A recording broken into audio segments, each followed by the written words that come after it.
क्या आपने कभी सोचा कि राजा महाराजा द्वारा इस्तेमाल की जाने वाली शाही मोहर की स्याही, जिसे हम सील पेस्ट कहते हैं, कैसे बनती है?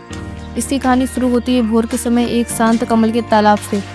सबसे पहले मैं तालाब के ठंडे पानी में उतरता हूँ और कमल के सबसे ताजे और मजबूत डंठलों को काटता हूँ। सही डंठलों को चुनना और उन्हें इकट्ठा करना आसान नहीं है। दर्जनों डंठलों का एक भारी गट्ठर बनाकर उसे मैं अपनी पीठ पर लादकर तालाब से बाहर निकलता हूँ। सूर्य ढलते लगता है और मैं उस गट्ठर को लेकर अपने घर के आंगन तक पहुँचता हूँ। रात के सन्नाटे में मेरी असली मेहनत शुरू होती है। मैं एक एक डंठल को लेता हूँ, उसे तोड़ता हूँ और उसके अंदर चांदी जैसे चमकते बेहद बारीक रेशे को धीरे धीरे बाहर निकालता हूँ। यह काम सब्र मांगता है। घंटों की मेहनत के बाद इस अनगिनत रेशों से रुई जैसा एक छोटा सा गुच्छा तैयार हो जाता है। अगले दिन मैं भी फिर से यह काम जारी रखता हूँ जब तक कि मेरे पास इन कीमती रेशों का अच्छा सा ढेर न लग जाए।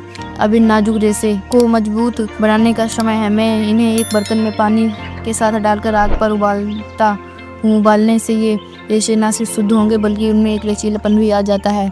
उबलने के बाद मैं इन रेशों को बांस की बनी एक जालीदार ट्रे पर निकालकर फैलाता हूँ।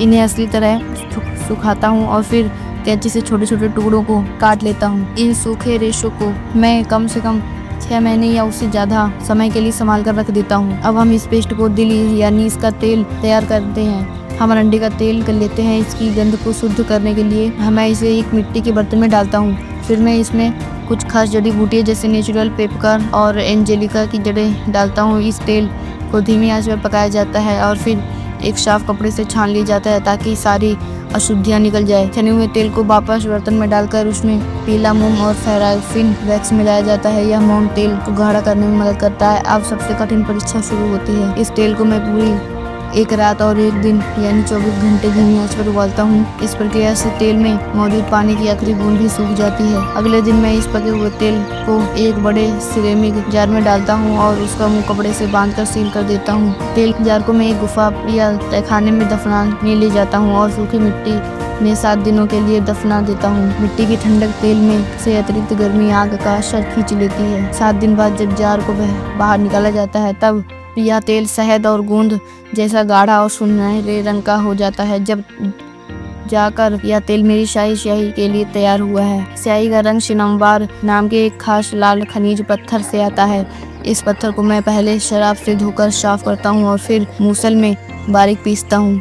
अब मैं इसे पानी और एक खास पेड़ के गोंद के पानी के साथ मिलाता हूँ। इसे वाटर डेविगेशन कहते हैं। इस प्रक्रिया में पानी और गोंद की मदद से सिनाबार के सबसे भारी और सबसे हल्के बेकार कण अलग हो जाते हैं और सिर्फ बीच का सबसे शुद्ध और बारीक लाल रंग ही बचता है। इस शुद्ध लाल तरल को मैं 3 दिनों के लिए बैठने देता हूँ। 3 दिन के बाद ऊपर का साफ पानी सावधानी से निकालता हूँ और नीचे मुझे मक्खन जैसा मुलायम चमकीला लाल पेस्ट मिलता है। अब समय है उन सभी कीमती चीजों को मिलाने का जो इस स्याही को शाही बनाती हैं। छोटी छोटी कटोरियों में मैं मोती का पाउडर, केसर, कस्तूरी, अगेट पाउडर, अर्पिमेंट और बोर्नियल तैयार रखता हूँ। एक बड़े पत्थर के मूसल में मैं तैयार किया हुआ लाल सिनमवार पाउडर डालता हूँ। फिर उसमें धीरे धीरे 7 दिन पुराना तपाया हुआ गाढ़ा तेल मिलाया जाता है। जब तेल और रंग अच्छे से मिल जाते हैं तो मैं इसमें मोती, केसर, कस्तूरी और बाकी सभी कीमती पाउडर मिलाता हूँ। मोती इसे महीन बनाते हैं, कस्तूरी कागज पर इसे पकड़ बढ़ाती है और बोर्नियोल इसे कीड़े से बचाता है। आखिर में मैं इसमें सोने के वर्क मिलाता हूँ जो इसे